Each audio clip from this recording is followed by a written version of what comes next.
Waalaikumsalam warahmatullahi wabarakatuh. Pergi ke pasar membeli paprika. Pulang melewati goa. Sebelum presentasi dibuka, mari awali dengan berdoa. Nah, doanya bismillah ya. Bismillahirrahmanirrahim. Assalamualaikum warahmatullahi wabarakatuh. Selamat siang Bapak Ibu yang berbahagia. Salam sejahtera untuk kita semua. Yang terhormat pimpinan SMP Negeri 16 Bintan, Pemerintah UNPD. Yang terhormat Wakil Kurikulum dan enggak ada ya, bagi kesiswaan atau staf yang mewakili. Yang saya hormati Bapak Ibu guru yang berbahagia. Terima kasih sudah hadir di ruangan ini dan terima kasih atas kehadiran undangan kami. Kami di sini bertiga trio macan CGP Angkatan 11. Kami akan menyampaikan presentasi aksi nyata kami, diseminasi kami tentang modul budaya musik. Nah, itu akan dipresentasikan oleh rekan saya, Bu Jasri dulu atau Bu Wini? Oke. Oh iya, belum ya? Maaf Bapak Ibu, terlupa. Ya Allah, semangatnya saya. Oke, sebelum masalah presentasinya, kita berlu ya, yang dipimpin oleh Pak Maripin. Pak, tolong Pak.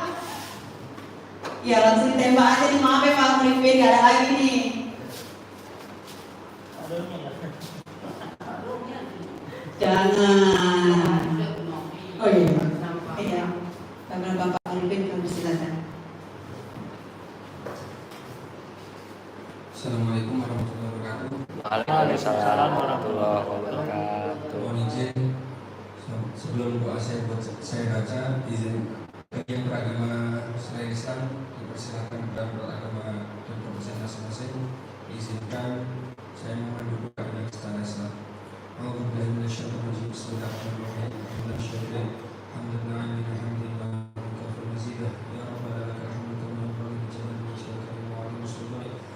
Wassalamu ala asyrafil mursalin sayyidina wa Muhammad wa ala alihi wa sahbihi wasallam wa amin. Allahumma shalli ala sayyidina Muhammad al-Fatih wa khatim al-Masih nasrul haqqi bil haqqi wal hadi ila siratal sallallahu alaihi wa ala alihi haqqa qadrihi wa miqdarihi. Allahumma shalli ala sayyidina Muhammad al-Dil qulbi wa dawaiha wa afiyatil abdani wa shifaiha wa amtal absari wa qiyaiha wa qutil arwahi wa hidayah wa ala alihi wa sahbihi. اللهم إنا نعوذ بك من جهل ولا أدرك السقف والسوء والشماتة والحمد ونعوذ بك من الجبن والبغي والفحش والغلبة الدين والكبر. اللهم لا نسألك علما نافعا ونسألك رزقا حلالا وفتحنا المفتاح ربنا فتح عنا رسولنا فالنبي وحفظ المرسلين والملائكة المقربين برحمتك يا أرحم الراحمين. اللهم اغفر لنا ذنوبنا ولوالدينا والمسلمين ولأصحابنا ولمن حبنا ولمن أساء إلينا. اللهم أرنا الحق حقا واتبعه وارنا باطلا باطلا واستغفرنا. اللهم ربنا ظلمنا أنفسنا وإن لم تغفر لنا لنكونن من الخاسرين. ربنا آتنا في الدنيا حسنة وفي الآخرة حسنة وقنا عذاب النار. سبحان ربك رب العزة عما يصفون وسلام على المرسلين والحمد لله رب العالمين. Terima kasih. Assalamualaikum warahmatullahi wabarakatuh. Terima kasih.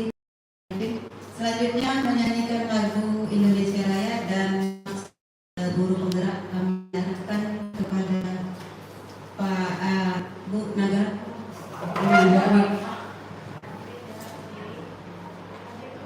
Ya, hadirin dipersilakan berdiri.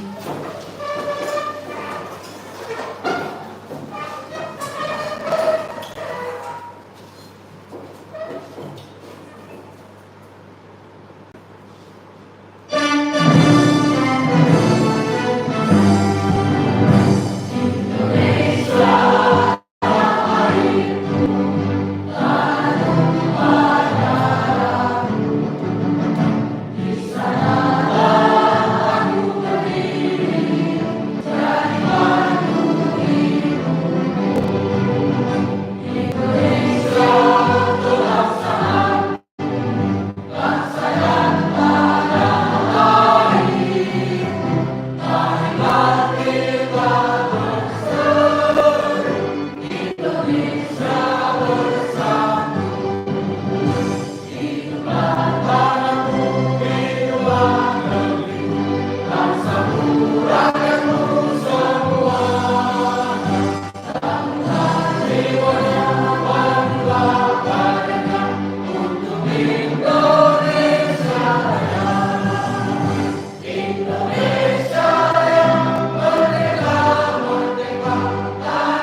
Terima kasih Bapak Ibu bisa kembali. Baik Bapak Ibu, kita langsung masuk ke presentasi pertama yang dibawakan saya oleh Bu Wiwi Widianto. Padanya kami persilakan. Baik, terima kasih Bu Rusmita atas kesempatannya. Sebelumnya saya buka. Assalamualaikum warahmatullahi wabarakatuh. Sedikit ngomong tapi nyontek. Pagi-pagi menggoreng terasi. Saat makan jangan berisik. Saya di sini mau presentasi. Semoga bisa seru dan asik.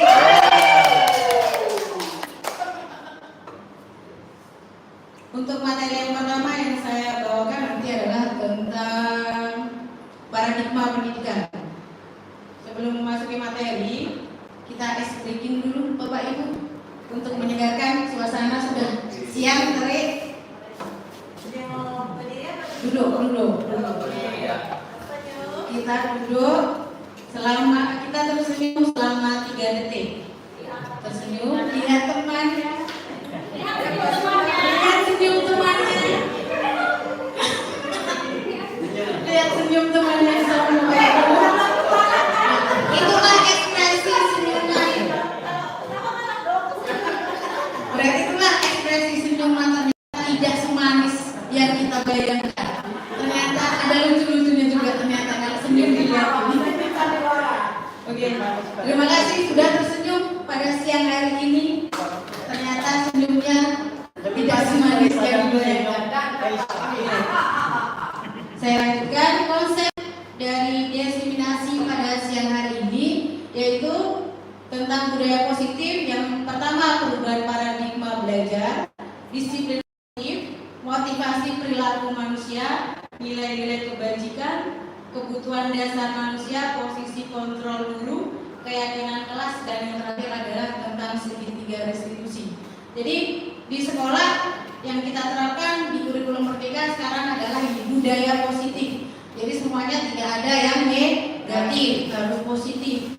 Jadi prinsipnya harus membangun dan bisa membuat siswa kita di sekolah menjadi nyaman dan jadi untuk ya rekan kita benar ya. Jadi kalau setelah nanti belajar seperti ini diusahakan nanti kita bisa menerapkan budaya positif. Kita juga tidak capek nanti karena tidak ada marah-marah, kalimat tinggi. Jadi harus halus. Ternyata setelah dipelajari di budaya positif ini ternyata kita harus lembut sama anak. Ya, selanjutnya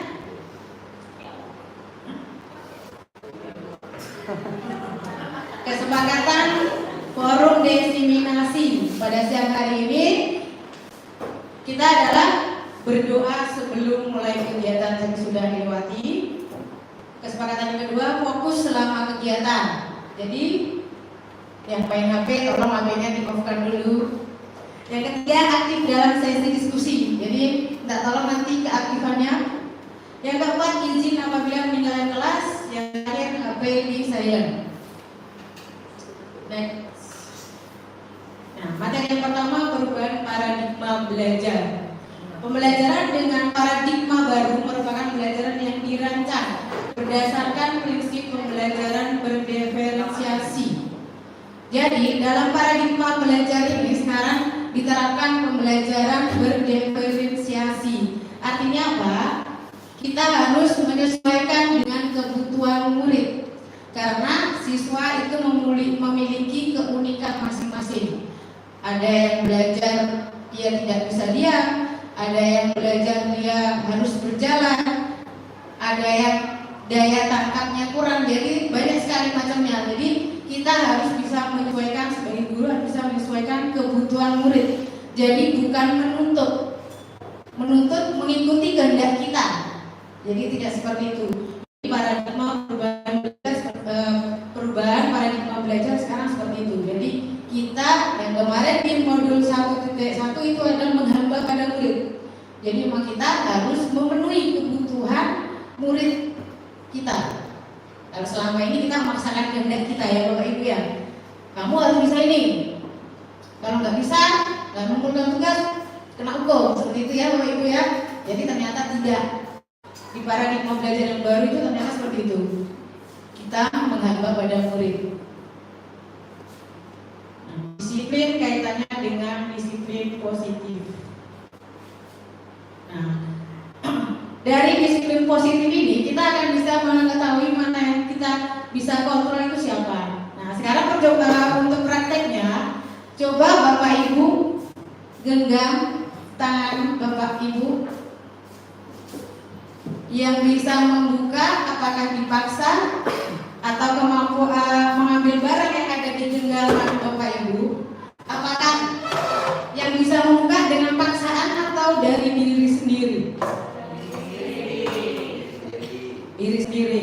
Nah, itulah penerapan disiplin positif. Yang bisa menerapkan disiplin itu ternyata bukan dari perintah orang lain atau dari motivasi eksternal dari luar, ternyata dari diri sendiri. Kita bisa membuka atau menutup itu adalah kehendak kita, perintah kita. Maka dari sinilah konsep menggenggam tangan ini kita terapkan ke anak, bahwa anak bisa disiplin itu diusahakan dari unsur intrinsik dari diri sendiri. Jadi bukan karena paksaan. Ya, dari di sini nanti akan dipelajari bagaimana caranya seperti itu, nanti akan dibahas. Nah, jadi kontrolnya, yang mengontrol adalah diri sendiri. Kalau dipaksa tidak bisa. Jadi kita sebagai guru nanti dituntut untuk bisa menciptakan motivasi dari dalam yang kita timbulkan ke siswa. Nah, kemungkinan terjadi kan tadi membuka, tetap bertahan. Oke, yang tadi siapa yang sebagai kontrol sesungguhnya? Orang lain atau diri sendiri? Diri sendiri. Nah, ini ada disiplin positif. Pengertian disiplin positif berasal dari kata disiplina yang artinya belajar yang mengacu pada disiplin diri yang memiliki tanggung jawab terhadap apa yang dilakukan sesuai dengan nilai-nilai keyakinan. Jadi disiplin itu sesuai dengan nilai-nilai keyakinan pada diri sendiri. Kedua, disiplin positif itu adalah salah satu cara penerapan disiplin yang bertujuan untuk menumbuhkan kesadaran serta memberdayakan murid. Nah, ini untuk menumbuhkan disiplin positif tadi, oke.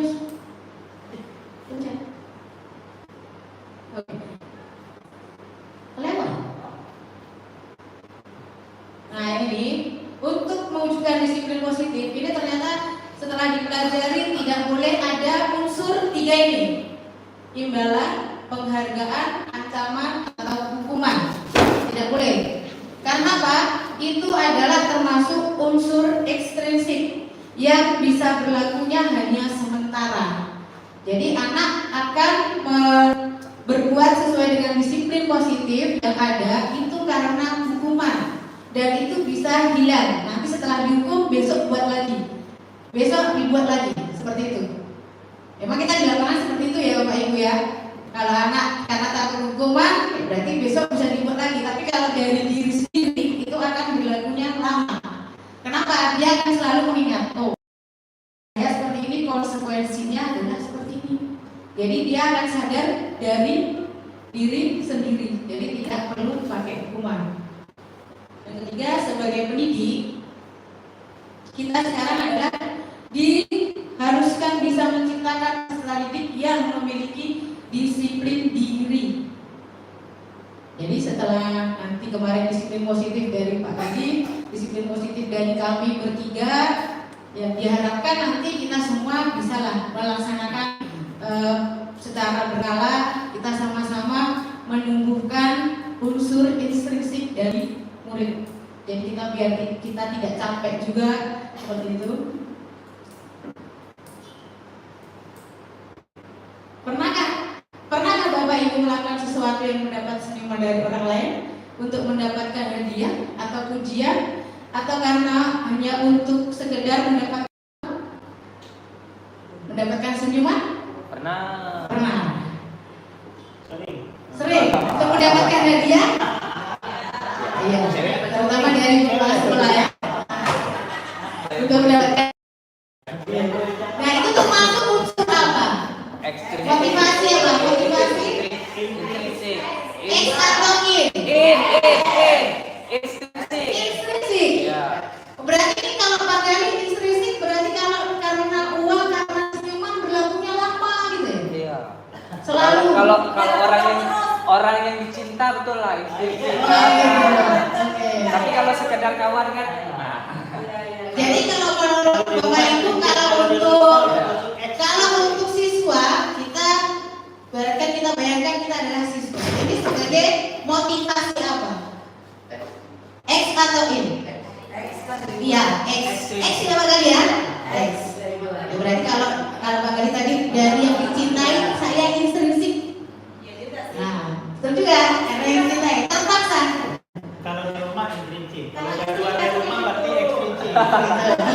Oke, berarti ini adalah unsur ekstrinsik. Bertahannya tidak lama. Setelah dapat hadiah akan hilang. Seperti itu. Dapat senyuman, dapat hadiah dari kepala sekolah hilang. Besok kita rayu lagi. Dapat hadiah.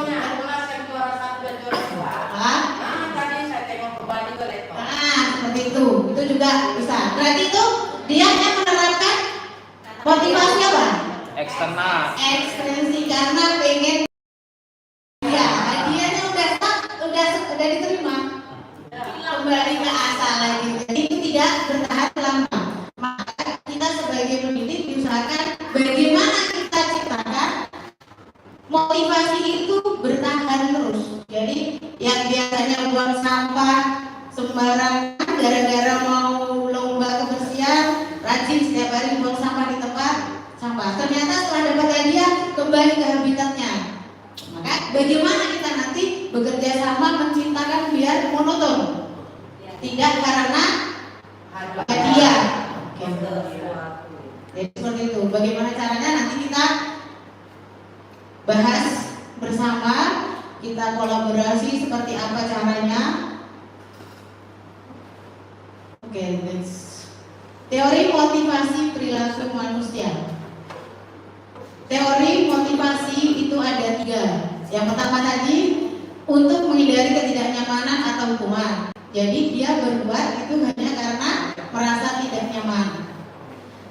Yang kedua untuk mendapatkan imbalan atau penghargaan dari orang lain.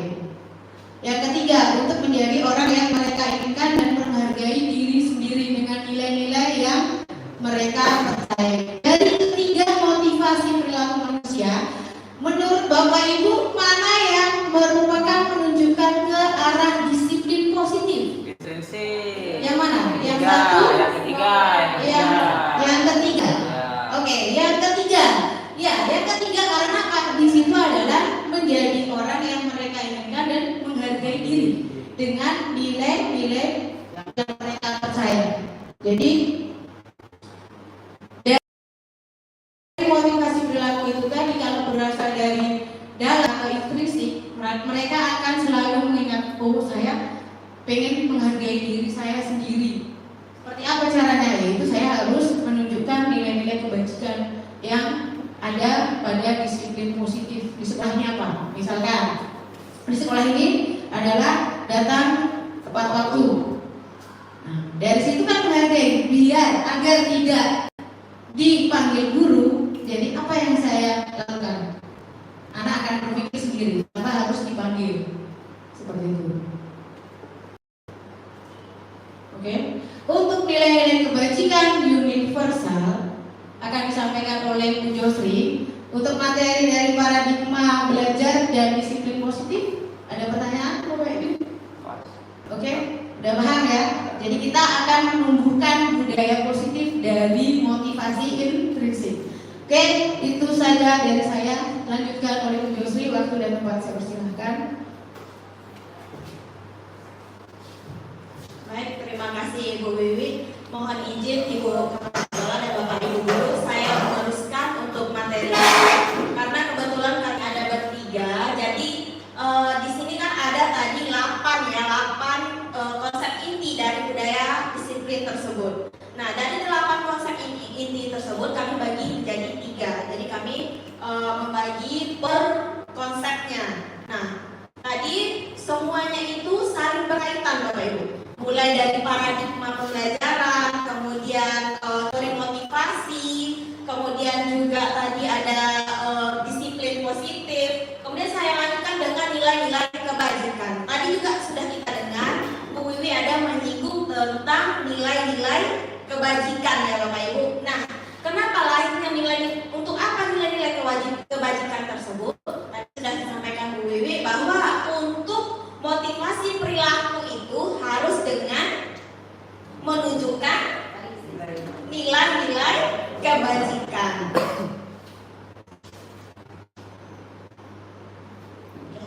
Coba kita lihat di sini, ini ada sebuah paragraf.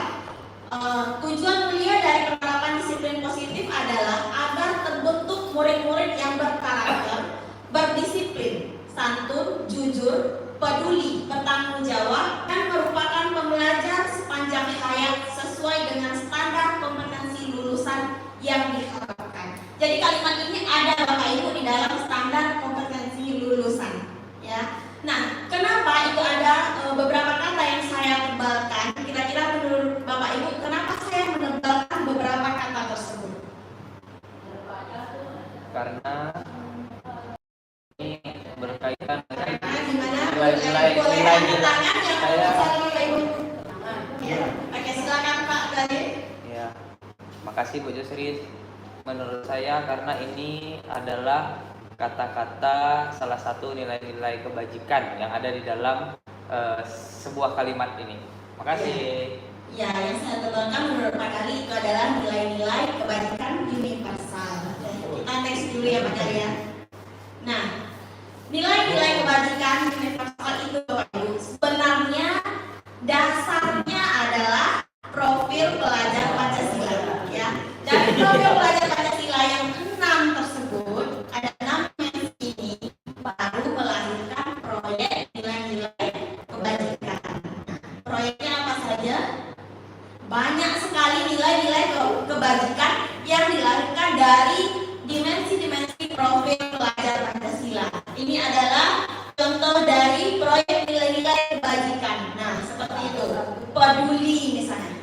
Nah, jadi setiap perilaku siswa kita itu dia menunjukkan tentang nilai-nilai kebajikan ataupun melanggar nilai-nilai kebajikan. Mungkin selama ini kita tidak menyadari. Nanti akan ada kaitannya dengan kita lanjut.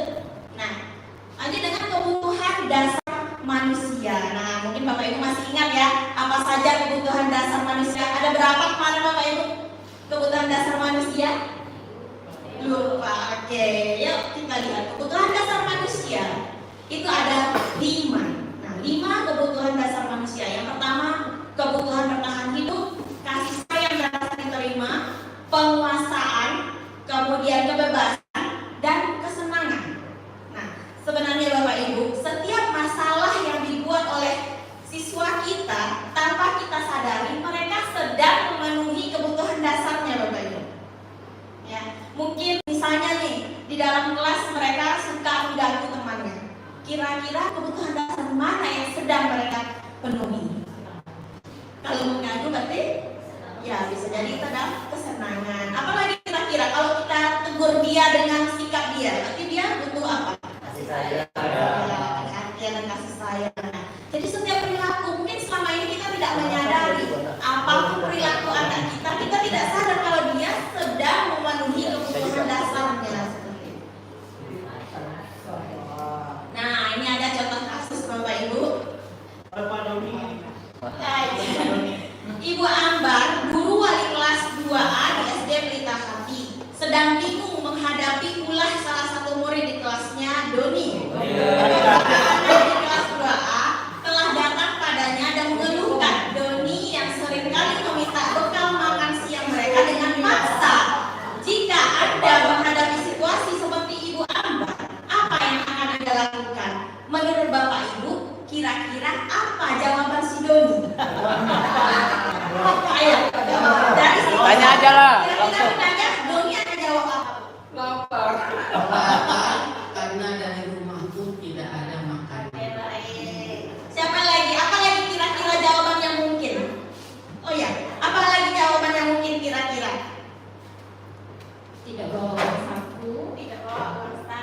tidak bawa uang saku. Dari sini kira-kira apa jawabannya? Kenapa harus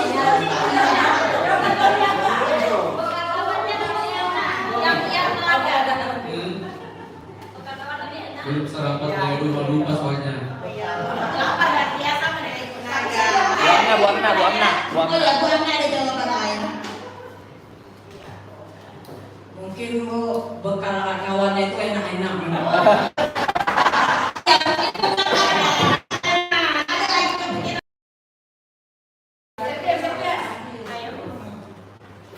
Karena di rumah tidak ada yang masak. Oh iya. Di rumah tidak ada yang masak. Baik. Saja kita mungkin jawabannya apa? Nah, yang pertama kemungkinan Doni akan menjawab karena ia lapar dan orang tuanya tidak membawakan bekal makan siang. Iya ya benar ya. Nah, jawabannya lapar. Nah, kalau kita lihat dari jawaban Doni yang pertama ini, berarti Doni lagi memenuhi kebutuhan apa, Bapak Ibu? Bertahan hidup karena dia lapar. Yang kedua, karena dia merasa senang temannya jadi memperhatikan dia. Kesenangan, Kasih sayang, kekuasaan, kekuasaan, kekuasaan. pengakuan. Kurang kasih sayang. Nah, kurang kasih sayang. Kira-kira yang tepatnya yang mana, Bapak Ibu? Apa? Dia merasa senang temannya jadi memperhatikan dia. Kasih sayang. Kasih sayang. Berarti dia sedang memenuhi kebutuhan dasar kasih sayang. Ini diperhatikan. Ya. Oke. Coba kita lihat yang ketiga. Dia merasa hebat karena temannya jadi takut dengan dia dan menuruti keinginannya. Kekuasaan. Kekuasaan atau sebagai penguasa dia. Lanjut, dia merasa bosan dengan bekal makanan yang dibawa ibunya dari rumah karena ibunya selalu membawakan bekal yang sama. Nah,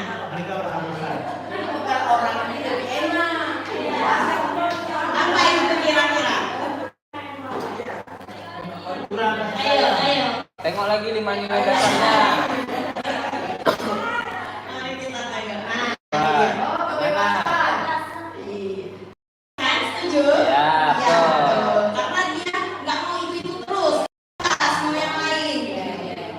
Selanjutnya, ia melakukannya keren saja dan dia menikmati ekspresi wajah teman-temannya yang besar. Nah, ini dia sedang memenuhi kebutuhan dasar kesenangan. Senang dia melihat temannya marah. Oh ya, ada pula yang lain. Oke, kita bahas. Dan teman-temannya lucu. Nah, berdasarkan ini posisi kontrol guru. Bapak Ibu masih ingat berapa posisi kontrol guru? Enggak. Berapa? Ibu Sintia? Iya, 5. Oke, mari kita lihat. Kok tahu, Cin? Ini dari Jadi episode kedua. posisi kontrol guru itu ada 5.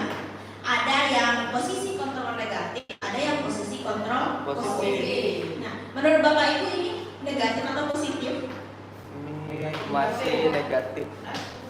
Penghukum sama pembuat rasa bersalah. Negatif. Negatif ya Bapak Ibu. Nah, negatif dari posisi kontrol ini kita bisa melihat itu nada suaranya tinggi, bahasa tubuh, mata melotot, jari Siapa Pak Ida?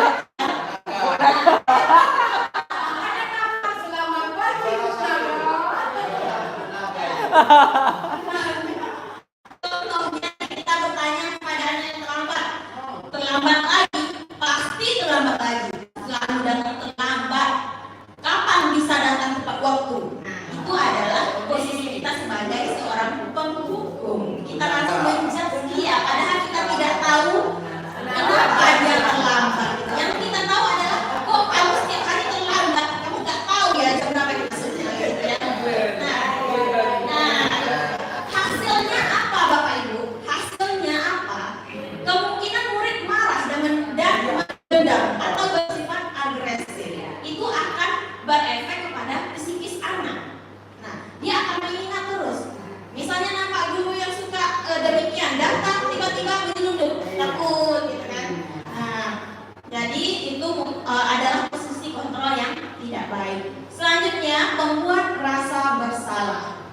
nada suara memelas, halus, sedih. Nah, sedih dan sedih.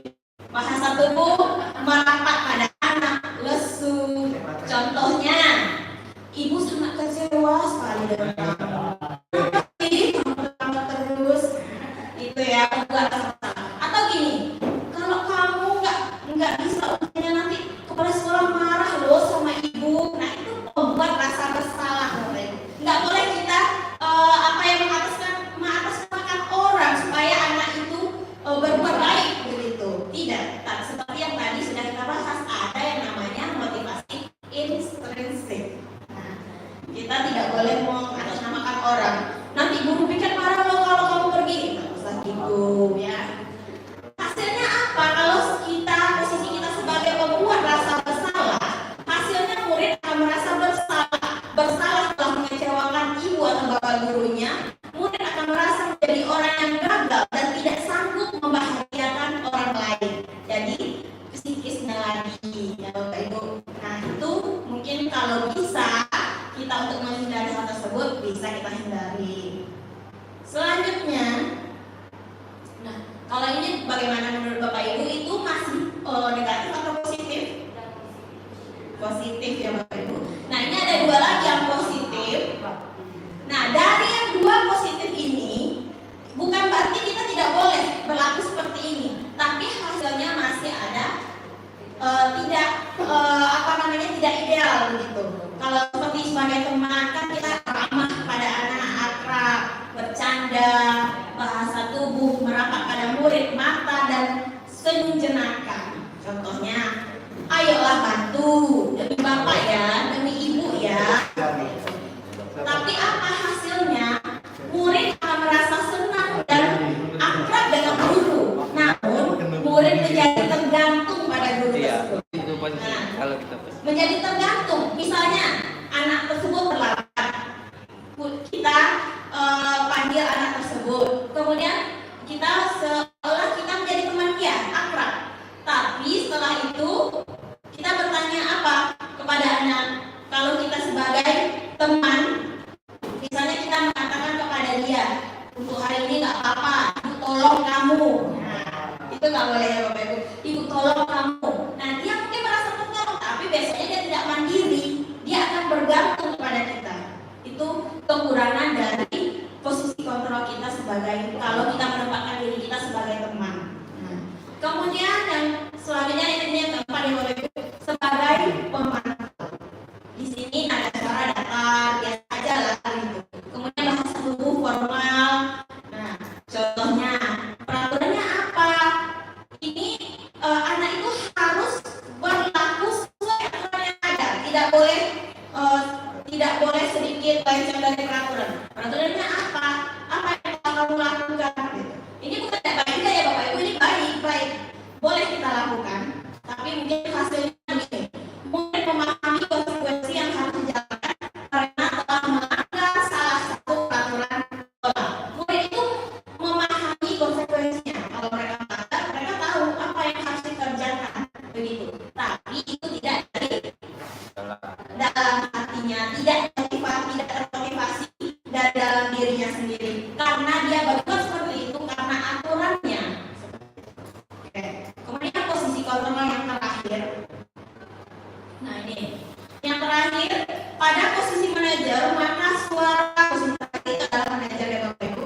Pada posisi manajer maka suara guru sebaiknya tulus, tidak perlu marah, tidak perlu menunjuk suara, apalagi menunjuk jari ke murid, berkaca pinggang atau bersikap seolah-olah menyesal. Itu manajer. Kemudian contohnya apa? Apakah kamu meyakininya? Nah, kita bertanya kepada anak tersebut, bukan kita peraturannya apa, bukan begitu, tapi kita bertanya, apakah kamu yakin dengan sikap kamu itu? Apakah kamu yakin dan kamu lakukan itu baik? Itu di posisi manajer seperti itu. Jika kamu meyakini, apakah kamu bersedia memperbaikinya? Jadi kita tanyakan kepada anak, bukan kita yang memberikan hukuman ya Bapak Ibu ya. Jadi kita kembalikan kepada dia. Kalau dia yakin yang dilakukan itu adalah salah, kembalikan lagi kepada dia. Ya, menurut kamu apa yang harus kamu lakukan karena kamu berbuat seperti ini? Apa rencana kamu untuk memperbaiki hari ini? Nah, apa rencananya? Kita berikan mereka itu peluang menemukan solusi. Kita kasih mereka kesempatan. Jangan langsung kita memberikan hukuman atau konsekuensinya dari kita. Kita tawarkan, kita beri mereka tawaran apa yang bisa dilakukan untuk memperbaiki kesalahannya itu. Kemudian hasilnya apa? Pada posisi manajer ini, guru akan mengembalikan tanggung jawab pada murid untuk mencari jalan tertentu dengan bimbingan guru. Jadi dengan bimbingan kita, mereka bisa mencari jalan keluarnya sendiri, menemukan solusi dari permasalahannya tersebut. Nah, itulah Bapak Ibu 5 posisi kontrol guru. Mungkin dari 5 posisi itu tadi ada 2 yang negatif, kemudian 3 yang positif. Bukan berarti kita sebagai teman harus sebagai pemantau, tidak boleh. Namun idealnya adalah sebagai manajer seperti itu. Oke Bapak Ibu, dari situ apakah ada pertanyaan? Dari kelima posisi kontrol guru, apakah ada pertanyaan Bapak Ibu? Tidak, pas. Oke, baik. Terima kasih Bapak Ibu. Untuk materi selanjutnya akan dilanjutkan oleh rekan saya, Ibu Rusmita. Kepada Ibu Rusmita saya persilakan. Terima kasih Bu Yosri. Baik Bapak Ibu, Assalamualaikum warahmatullahi wabarakatuh. Saya melanjutkan, ya selamat siang juga. Saya melanjutkan dari budaya positif kita yang terakhir. Di sini nanti ada 2 budaya positif ya, kesepakatan kelas atau keyakinan kelas dan segitiga restitusi. Nah Bapak Ibu, kesepakatan kelas ini kita udah punya atau belum? Udah ya. Silakan. Kita udah buat ya Bapak Ibu ya. Nah, selanjutnya, kalau begitu kita udah buat kesepakatan kelas.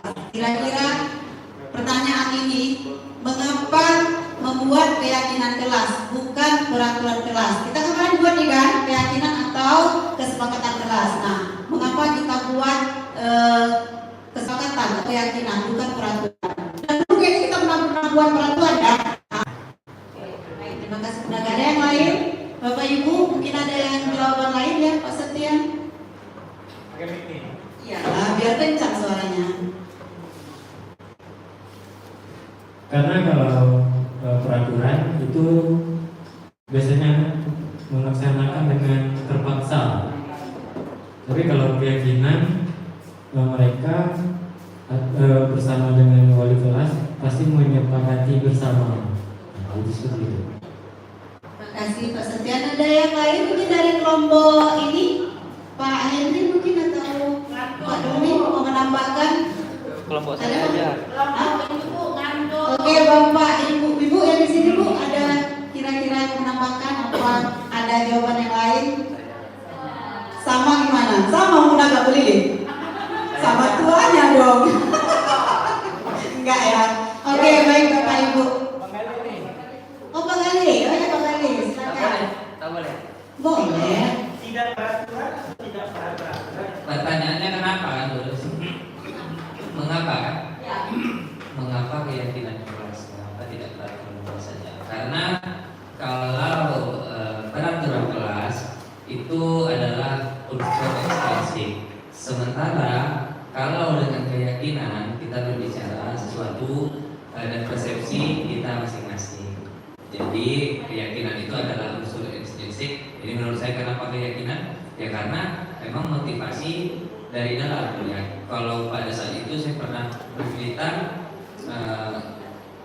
kalau kita diwajibkan orang banyak pakai helm itu karena apa?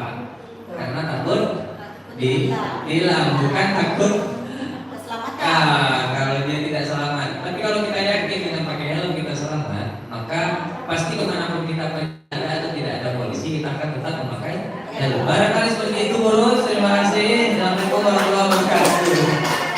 Ya, mari kita tepuk tangan lah buat jawaban-jawaban itu. Nah, ini ya Bapak ya. Yang namanya peraturan itu sifatnya satu arah ya. Itu biasanya dari gurunya saja. Nah, kalian harus ini harus itu, hari ini harus itu kan gitu. Tapi muridnya tidak berperan di situ. Belum tentu muridnya setuju mana yang kita inginkan. Nah, sementara keyakinan kelas itu, nah sama-sama, kesepakatan kita sama-sama. Kita kan pasti bertanya kan, kira-kira setuju nggak dengan keyakinan kelas ini kalau kita buat? Nah, biasanya kalau kita nggak setuju kan kita nggak jadi buat kan. Nah, inilah mengapa kita membuat keyakinan kelas, karena itu sifatnya dibuat bersama-sama, artinya kesepakatan antara siswa dan guru. Oke, baik. Ini tujuan kita membuat kesepakatan kelas ya. Tujuannya satu, menciptakan lingkungan belajar yang aman, saling menghormati dan kondusif. Nah, tentunya dengan keyakinan kelas kita buat, tentunya anak-anak akan berpandukan dengan yang ini. Terus meningkatkan disiplin dan keteraturan di kelas. Nah, dengan ada keyakinan kelas, ketika siswa telah melakukan sedikit melanggar atau melenceng lah ya dari keyakinan kelas, tentu kita akan berikan ke sini lagi. Oke, meningkatkan fokus dan konsentrasi siswa, membangun rasa hormat dan tanggung jawab, meningkatkan komunikasi dan kerjasama, serta meningkatkan motivasi belajar. Oke ya, Bapak Ibu. Nah, di ini ada dua paparan kayak kesepakatan atau keyakinan kelas ini sama-sama nih Bapak Ibu. Kira-kira menurut Bapak Ibu mana yang tepat kita gunakan untuk ya kita buat sebagai acuan keyakinan kelas saat kita melakukan proses pembelajaran? Ini di antara dua ini Bapak Ibu. Yang mana kuning? Warna kuning, putih. Nah, boleh alasannya Bu Mika ya. Kenapa memilih yang putih ya? Saya kalau yang kuning itu lebih ke peraturan, jadi harus datang tepat waktu, jangan berisik. Nah, itu sudah lebih ke peraturan. Kalau keyakinannya lebih ke yang putih. Makasih Bu Mika. Ada yang lain? Ada yang lain? Bapak Ibu kelompok sini?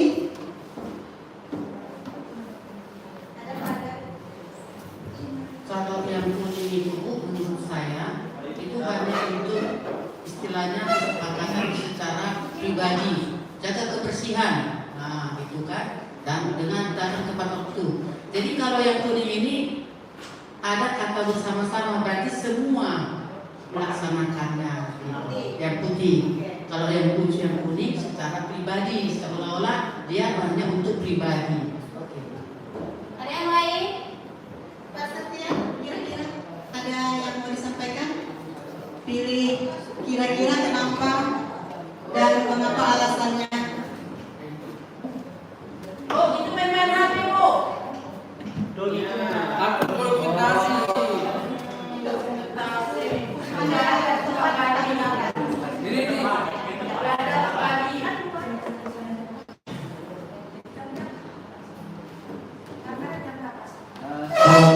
Bulan sekolah. Pertanyaannya mana yang tepat yang harus dilaksanakan? Kalau yang tepat ya otomatis keyakinan kelas yang berwarna putih, background warna putih. Kenapa? Karena itu sudah mencakup semuanya ya. Jadi kalau bersama-sama otomatis tidak hanya satu orang, bukan hanya saja gitu. Tapi bersama-sama otomatis satu kelas.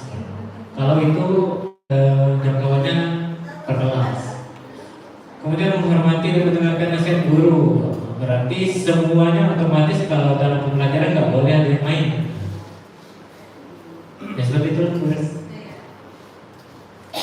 Oke, terima kasih Pak Tian. Tepuk tangan buat kita semua.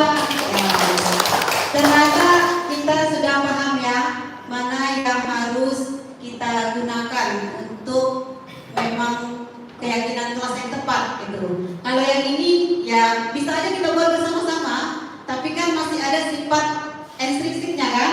Nah, sementara kita berharapan dari itu yang instruksinya. Jadi sama-sama memahami, sama-sama menyadari dan sama-sama menjaga. Nah, dengan demikian kalau udah sama-sama sepakat, tentu terciptalah tadi apa? Nah, terciptalah lingkungan belajar yang aman, nyaman, saling menghormati dan kondusif. Nah, kalau ini seperti Pak Tian bilang tadi benar, ini hanya mungkin beberapa siswanya yang akan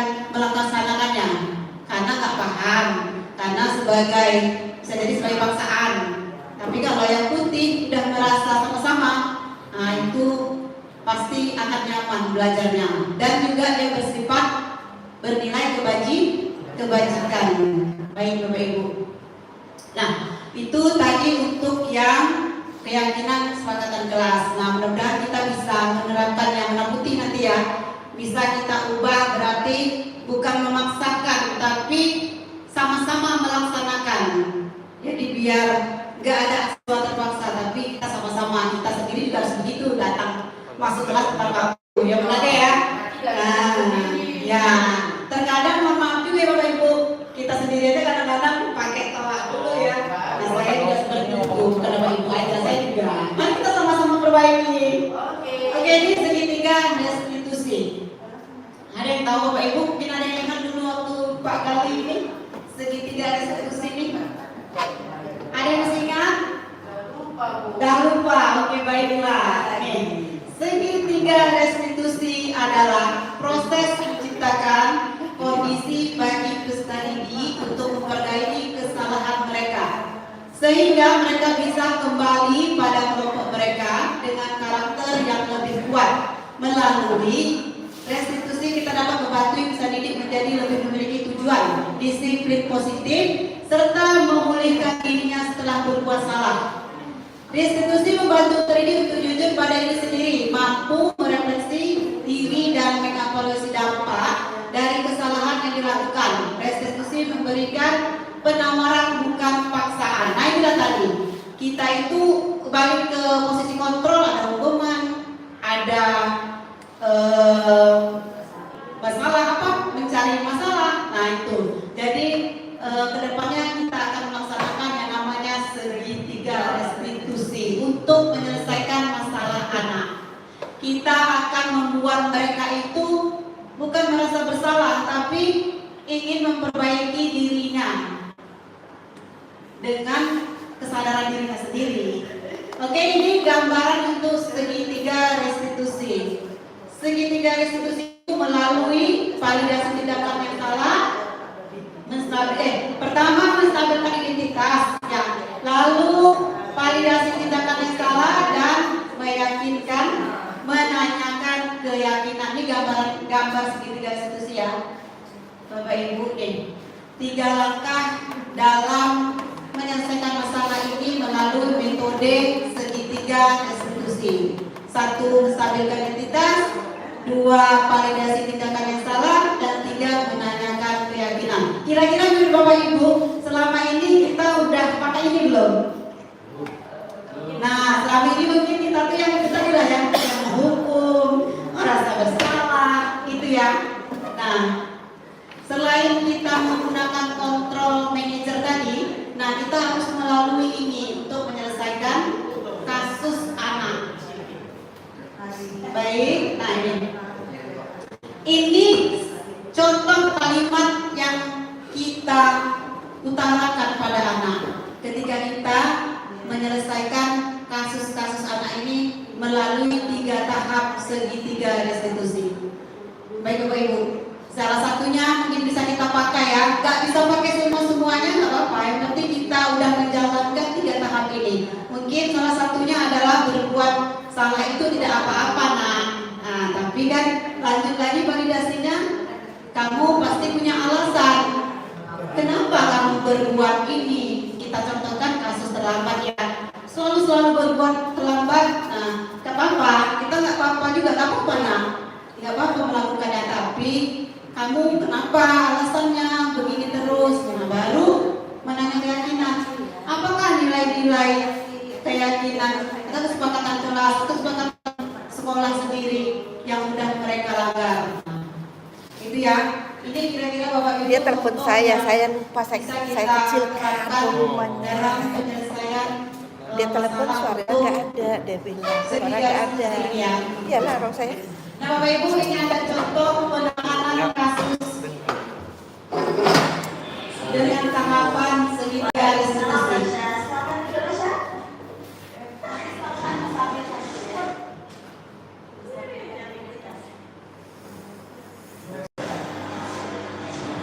Mana kabar Syah? Alhamdulillah sehat Bu. Tahu kenapa ibu panggil? Tidak tahu Bu. Rasya, tadi Bu Ana cerita sama Ibu, kata Bu Ana, Rasya ketiduran pas pelajaran IPS ya? Iya Bu, soalnya saya ngantuk sekali Bu. Kalau sering tidur di kelas itu merupakan suatu tindakan yang baik atau tidak? Tidak baik Bu. Baik, berbuat salah itu manusiawi. Nah, ini apa yang ditanyakan Bu Josi dalam tahap ini? Menstabilkan identitas. Buat masalah tak apa-apa. Nah, kita ini dulu kan untuk membuat dia itu tidak marah, tidak takut, tidak emosi. Pokoknya dia ingin menceritakan apa sih alasannya kenapa dia terlambat gitu kan. Kita memang anak-anak ini kan harus kita sadari juga ya. Bisa jadi di rumah dia kurang tidur karena mungkin bantu orang tuanya ya. Mungkin juga ada yang negatif, main HP, main game dan sebagainya. Tapi ya itu tadi karena kita tidak boleh menggunakan kalimat yang salah, tidak boleh menghukum dan merasa bersalah, maka kita harus memang bersifat positif untuk menangani itu. Assalamualaikum Ibu. Waalaikumsalam.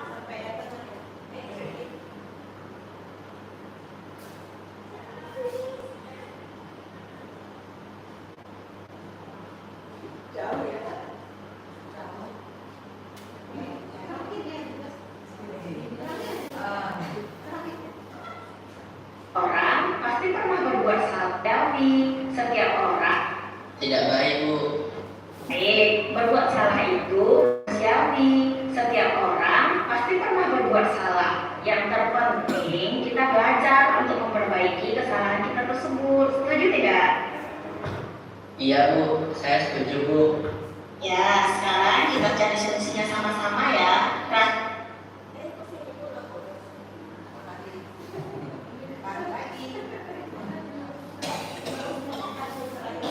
Butuh ice breaking nih guys. Cari solusinya sama-sama ya. Rasa sering tidur di kelas itu pasti ada alasannya kan? Kira-kira. Nah, itu ya, itu untuk validasi tindakan salahnya. Kamu ada alasan kan untuk melakukan hal ini? Nah, itu ya. Assalamualaikum Ibu. Waalaikumsalam, Rasya. Silakan duduk, Rasya.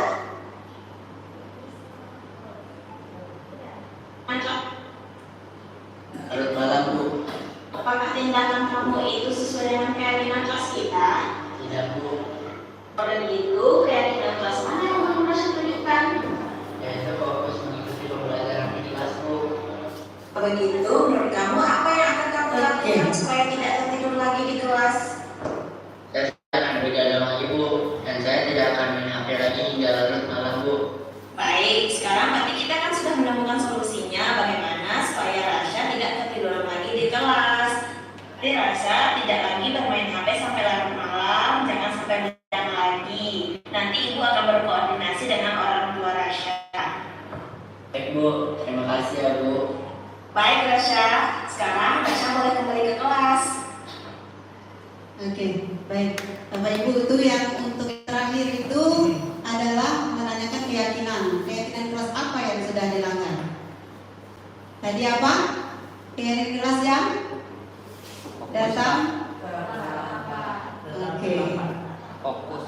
Datang itu, nah itu negatif datang terlambat. Berarti positifnya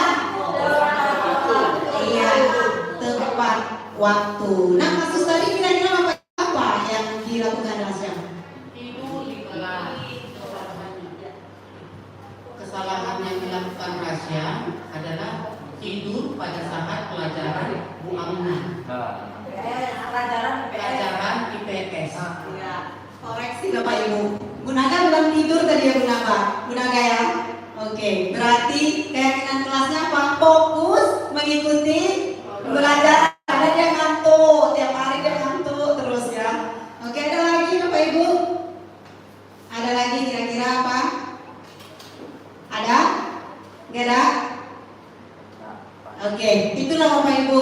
Mungkin kedepannya kita bisa menerapkan ya segitiga institusi ini.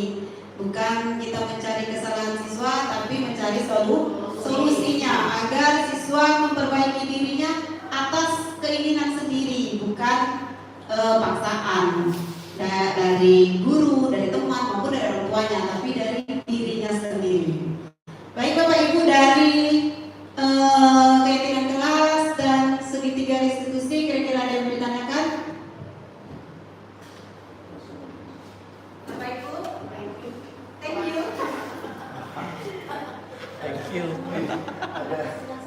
Apa kita biasanya sering cuman namanya ada. Oke, baik Bapak Ibu.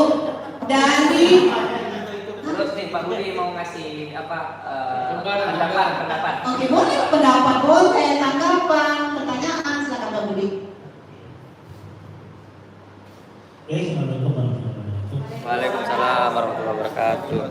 Kalau menurut saya, sebetulnya sering kita mencarikan solusi, mencarikan jalan keluar terhadap seperti itu. Cuma namanya mungkin kita tidak tahu dulu. Ternyata namanya adalah segitiga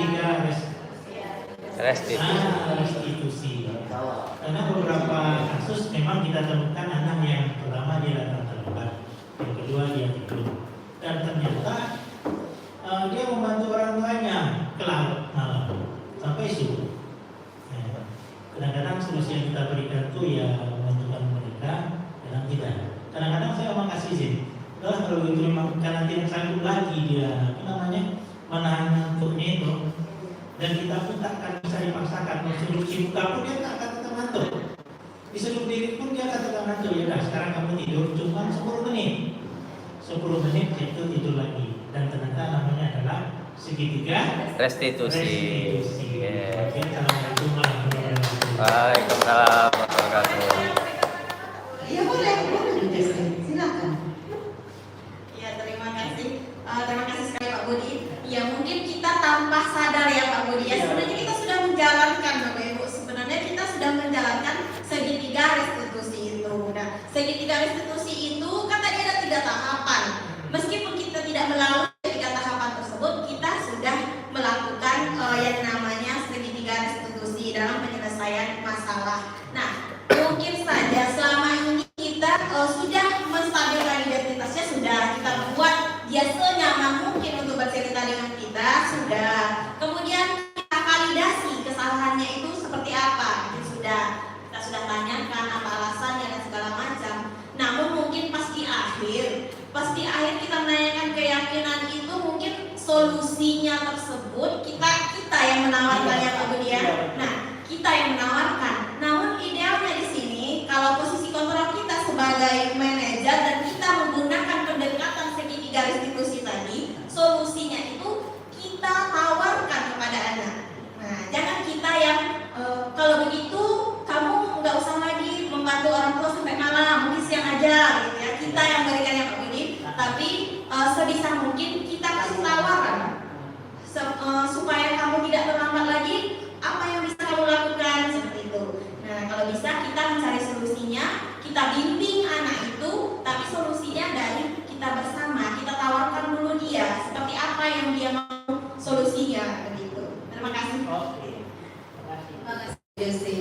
Ya gitu ya Pak Budi ya, bukan dari kita ya Pak Budi. Nah, selama berarti itu kita masih segitiga restitusi, tapi kontrolnya sebagai teman. Ya kan Pak Budi ya, dan sebagai guru tuh seperti kita tuh pengen jadi teman lah ya, bijak lah ya, cuci muka dulu, tidur 5 menit, dan ternyata. Nah, dulu, saya tanya juga ke kawannya, boleh nggak? Masalahnya memang ini tidak tertahankan lagi. Kemudian kalau dia ke laut, itu memang ada jam-jam hari-harinya. Artinya di tanggal sekian, tanggal sekian, memang jam segitu air itu dia bisa menjaring itu misalnya. Tapi tidak di semua bulan, tidak. Hanya di hari-hari tertentu. Itu pun saya tawarkan ke kawannya yang tidak ngantuk. Boleh ya, masalahnya memang ini tidak tertahankan lagi. Terima kasih. Pak Gada ada tambahan? Apa mau saya bantu? Oke, silakan. Biar Baik, makasih terus. Assalamualaikum warahmatullahi wabarakatuh. Saya mau menanggapi apa yang disampaikan Pak Budi tadi yang menarik. Betul, banyak realita di lapangan dia seperti itu ya Pak Budi. Nah, jadi walaupun kita menerapkan segitiga restitusi, ini opini saya, pendapat saya. Jadi walaupun kita menerapkan segitiga restitusi yang seperti itu, dengan posisi kontrol kita sebagai manajer, kita juga tetap harus ingat Bapak Ibu, kalau anak murid kita itu juga manusia yang punya 5 kebutuhan dasar untuk dia tumbuh sebagai manusia gitu. Nah, salah satu kebutuhan dasar dari kasus yang Pak Budi hadapi tadi itu kan menurut saya memang berpengaruh juga dengan tingkah lakunya di sehari-hari. Kenapa? Karena dia juga punya kebutuhan untuk makan, dan betul air pasang itu tidak selamanya jam 7 pagi yang tidak bisa dijadwalkan. Nah, karena itu aturan dari Tuhan, kan? Nggak bisa kita yang mengatur gitu. Nah, jadi penting kita sebagai seorang guru atau pendidik gitu, selain sebagai manajer, kita perlu juga memperhatikan 5 posisi kontrol tadi. 5 kebutuhan dasar itu tadi. Kenapa? Karena seperti yang di awal Bu Yusri sampaikan, Bu Iwi Guru sampaikan, ini saling berkaitan. Jadi jangan kita fokus hanya ke segitiga institusinya aja, jangan kita fokus sebagai kontrol kita sebagai manajer aja, dan jangan pula kita hanya fokus pada kebutuhan dasar manusianya. Barangkali kita perlu mempertimbangkan hal-hal itu. Mungkin diselesaikannya memang menggunakan segitiga institusi, tapi kita juga tetap memposisikan diri kita sebagai manajer, dan kemudian kita perhatikan juga kebutuhan dasarnya tadi. Ya, intinya anak murid kita juga sama seperti kita, manusia biasa yang tak luput dari kesalahan. Barangkali seperti itu. Terima kasih.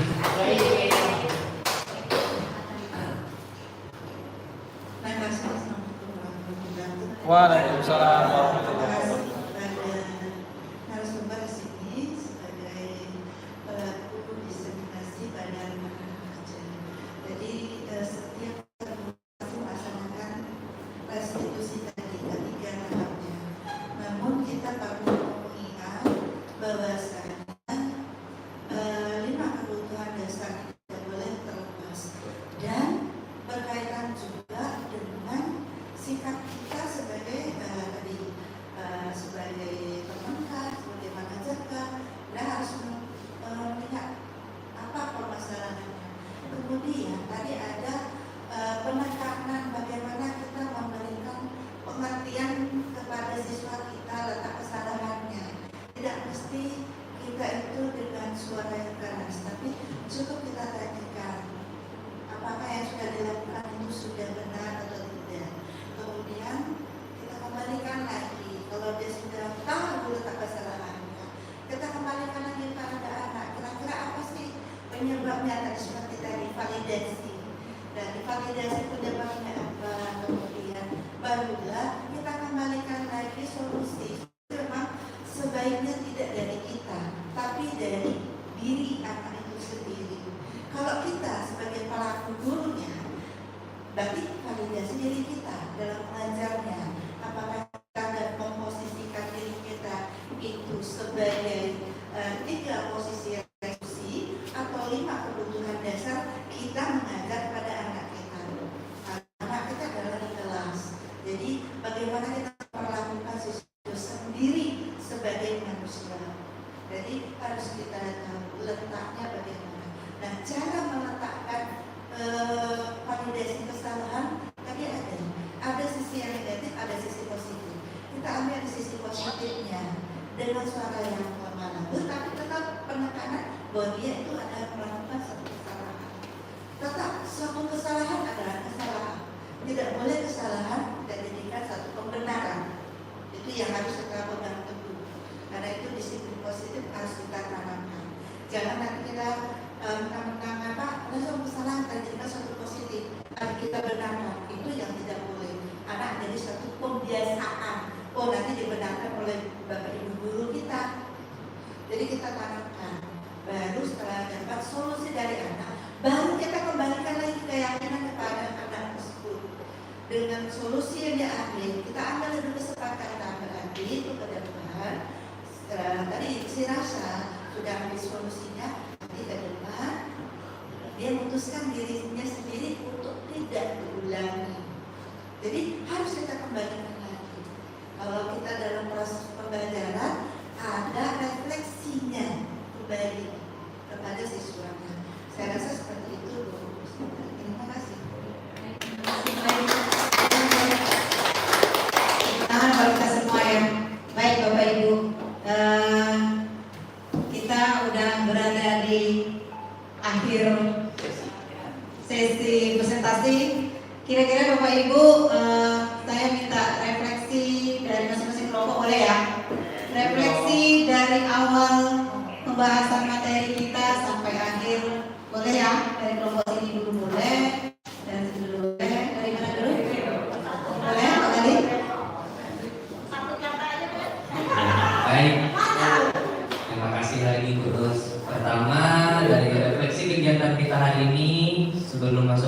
saya mau mengapresiasi dulu yang setinggi-tingginya terhadap 3 orang ini yang bagi-bagi tugas atau bagaimana sistem bagi tugasnya ini, entah pakai undi, entah pakai tunjuk-tunjuk, tapi yang jelas kita mengapresiasi karena bisa menyelenggarakan kegiatan diseminasi ini dengan baik, dan kemudian juga berterima kasih atas makan siangnya, jamuan makan siangnya. Semoga murah rezeki. Kemudian refleksi untuk kegiatan hari ini ya, dari yang sudah disampaikan oleh ketiga rekan-rekan tadi, saya sangat sepakat dan saya sangat setuju untuk terus mulai kita, paling enggak kalau belum bisa kita habituasikan, paling enggak langkah awal kita adalah mencoba ya Bu ya, dan paling enggak kita mencoba 1 kali dulu. Seandainya nanti memang bertemu masalah ya kita mencobakan dan dulu menerapkan segitiga restitusi itu tadi ya kan. Atau mungkin paling enggak kalau aduh susah kali kayaknya restitusi, mungkin paling enggak dulu kita merefleksikan diri kita dulu. Sekarang posisi kita ada di mana sih sebagai posisi kontrol sebagai seorang guru? Jangan-jangan selama ini saya sebagai penghukum, atau mungkin jangan selama ini saya sebagai pembuat rasa bersalah gitu. Nah, atau tak peduli, jangan sampai ya, jangan sampai. Nah, dan dengan kita sadar tadi itu, dan kita kan sudah tahu setelah disampaikan ternyata posisi kontrol yang baik dan paling efektif bagi seorang guru adalah posisi kontrol sebagai seorang manajer dan ya Bu ya. Nah, dan berusaha sebisa mungkin kita untuk terus belajar. Paling nggak mencoba dulu lah, gimana sih rasanya menyelesaikan masalah dengan posisi kontrol sebagai seorang manajer. Nah, selama ini kita menghukum gimana? Kira-kira mungkin kita bisa yang itu tadi kaitannya dengan posisi genggaman dan membuka genggaman. Memang ada 2 perspektif ya. Sekarang kuncinya ada di kita. Yang mana yang paling efektif menurut kita? Yang mana yang paling mudah? Yang mana yang paling tidak membuat kita capek? Tidak perlu berulang-ulang. Nah, kan hanya kita masing-masing yang tahu nih ya Bapak Ibu ya. Jadi dari kami itu mungkin ya, paling tidak kita mulai mencoba. Dan terima kasih, semangat terus Bu Wiwi, Bu Josri. Salam tergerak, bergerak, menggerakkan. Salam kebajikan. Bapak Ibu, terima kasih tadi sudah menyampaikan presentasi sudah kolaborasi IKEN Sri Kandi CGT. Nah, di sini kita semua bisa belajar. Mungkin kita sudah melakukan, tapi belum ada kita bukti fisiknya. Bagaimana kita menempatkan diri kita sebagai posisi controlling kita, di mana kita berada, itu satu. Yang kedua, di mana kita menegakkan restitusi, segitiga restitusi tadi harus kita tempatkan posisi kita. Jadi Bapak Ibu, saya mohon betul pada Bapak Ibu semua, guru-guru rekan kerja kita semua, ilmu yang kita dapat hari ini, coba kita terapkan di kelas kita masing-masing. Coba kita terapkan di sekolah kita masing-masing, di kelas kita masing-masing. Kemudian kita buat bukti fisik. Kita bukti fisik buatlah. Tidak perlu dokumentasi video itu terlalu panjang. Ambil setengah-setengah nanti baru disatukan. Kalau nggak bisa disatukan, kita bantu kita yang bisa baik ini buat baik.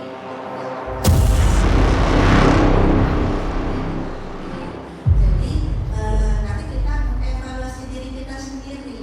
Kita berada di mana? Kontrolin kita sebagai apa? Apakah sebagai pemukul atau teman atau sebagai seorang manajer?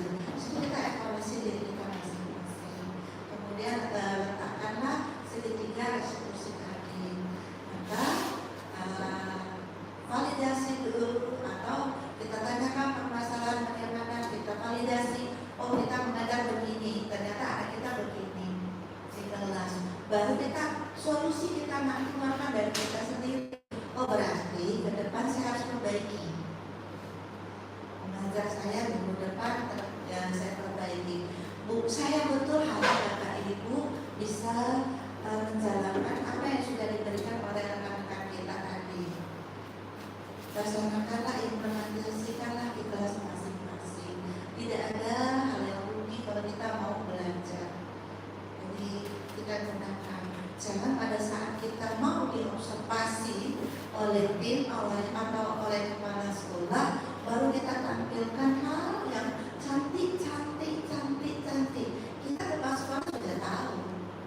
Begitu selesai observasi, kembalilah ke habitat semula. Ini yang mindset harus kita rubah.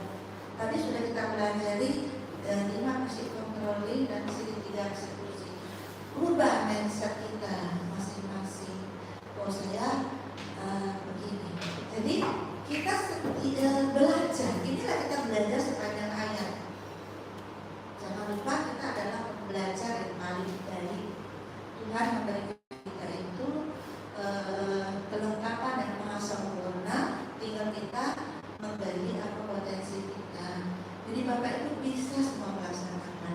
Ayo kita berubah dalam kita memberikan proses pembelajaran yang baik. Bukan berarti oh saya kan bukan CGP, berarti saya bagus. Enggak, tidak boleh. Itu yang negatif. Tapi walaupun kita itu bukan seorang CGP, tapi saya bisa menirukan apa yang diberikan oleh rekan-rekan CGP. Barulah kita dikatakan pembelajar yang hebat. Ya Bapak Ibu, kita masing-masing kita berubah. Jadi saya ingin ke depan suatu saat saya akan masuk ke kelas-kelas. Apakah yang diberikan di seminar ini sudah bisa diterapkan oleh Bapak Ibu dengan baik. Jadi bukan hanya seperti kita menuangkan air di laut, garam di laut nggak ada, menuangkan air di pasir nggak ada berbekas. Tapi berikanlah tuangan air itu di atas hamparan kaca dan tetap bulat, utuh. Jadi apa yang diberikan rekan-rekan CGP ini mau dia angkatan 10, angkatan 11. Ayo kita sama-sama kita tiru, kita amati dan kita modifikasi sesuai dengan kompetensi yang ada dalam diri kita. Ya Bapak Ibu ya, sama-sama. Terima kasih, mungkin ini adalah saya sampaikan semuanya tertuang pada diri kita. Mari kita sebagai seorang pembelajar kita tergerak, bergerak dan menggerakkan diri kita masing-masing. Terima kasih. Wassalamualaikum warahmatullahi wabarakatuh. Ada yang menambahkan lagi refleksinya dari Bapak Ibu? Ada Bapak Ibu? Ada? Dari kelompok ini ada? Dari kelompok apa? Oke, baiklah. Mungkin dari rekan saya ada yang menambahkan? Terima kasih Bu Rusina. Di sini saya menambahkan sedikit sebagai penutup saja. Nanti untuk pantun akan disampaikan oleh guru sekitar. Jadi untuk ajakan yang diajak oleh kepala sekolah tadi itu adalah benar sekali. Kalau mulai dari sekarang kita sudah tahu tentang budaya positif, pelan-pelan kita akan melaksanakan. Karena saya sudah melaksanakan. Sebelum saya jadi ikut CGP, saya dicap sebagai guru yang tukang teriak-teriak, tekan suara keras. Dan setelah saya mengikuti CGP, saya mengontrol diri saya untuk menciptakan budaya positif. Ternyata hasil refleksinya yang saya dapatkan dari anak-anak banyak bilang menyenangkan, mengasihkan, nyaman belajar, senang belajar matematika. Memang berat mengontrol diri untuk tidak marah, itu memang berat, tapi efeknya kita tidak capek. Saya sudah merasakan. Jadi marilah kita sama-sama untuk menciptakan tadi yang sudah disampaikan dari awal sampai akhir. Kita pelan-pelan coba aja dari hal yang kecil saja. Kita akan merasa nyaman dalam mengajar di kelas. Saya sudah mencobanya, memang signifikan. Sebelum saya ikut CGP dengan tidak kemarin belum ikut, saya sudah merasakan perbedaannya. Jadi banyak sekali ilmu yang didapatkan di situ, terutama dari diri sendiri itu akan bisa berubah. Itu aja mungkin namanya ajaran saya. Mari kita mencoba untuk berubah. Terima kasih Bu Dewi. Penebalan dari saya juga begitu.